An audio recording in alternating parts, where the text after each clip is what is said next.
Happy Monday, everybody. Ms. Maxwell here, and today we continue our spiral review. And today we work on prime factorization because tomorrow we're going to be using prime factorization to find the greatest common factor. So our essential question for today is, how do we find prime factorization of a number?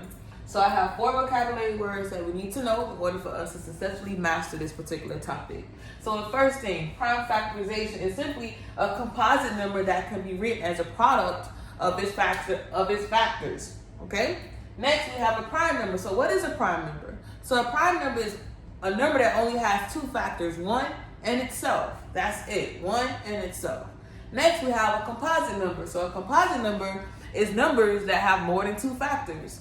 And then last but not least, we have to be able to write out prime factorization, and we do that as using a factor tree. So the factor tree actually shows prime factorization of a composite number.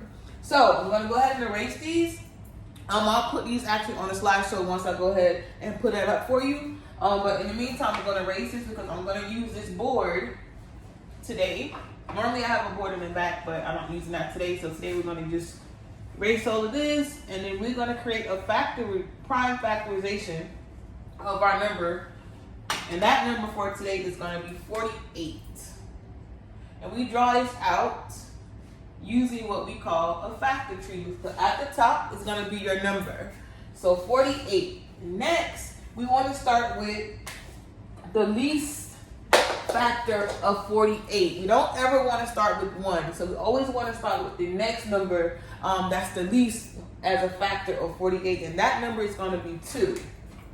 So 2. So 2 times what number gives me 48? That's going to be 24. So the whole idea of a factor tree is to completely break down this number all the way down until you get to where your numbers are all prime.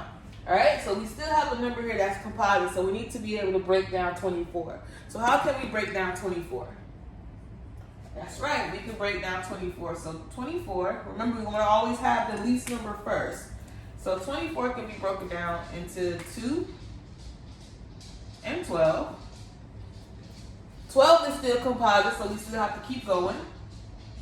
This is going to be 2 and 6, because 2 times 6 is 12. 2 times 12 is 24. 2 times 24 is 48. And then we're going to keep going, and we have 6. So next, we're left with 2 and 3. So 2 and 3 are all composite. Now, how do you actually write this out? We take all of our 2s. So how many 2s we have? 1, 2, 3, 4 2s. So you can write it 2 ways. You can do 2 times 2 times 2 times 2. And then we have that 3. That is one way to write it. Or we can simply write it using exponents. So how many 2s do we have? 4. So our base is going to be 2. Our exponent is going to be 4 because that's how many times 2 is multiplied by itself. And then we multiply that by 3. So your answer for the prime factorization of 48 is going to be 2 to the 4th power times 3. Or simply 2 times 2 times 2 times 2 times 3. So for today's assignment, I'm going to give you 5 problems that you have to find. You have to find the prime factorization using a factor tree.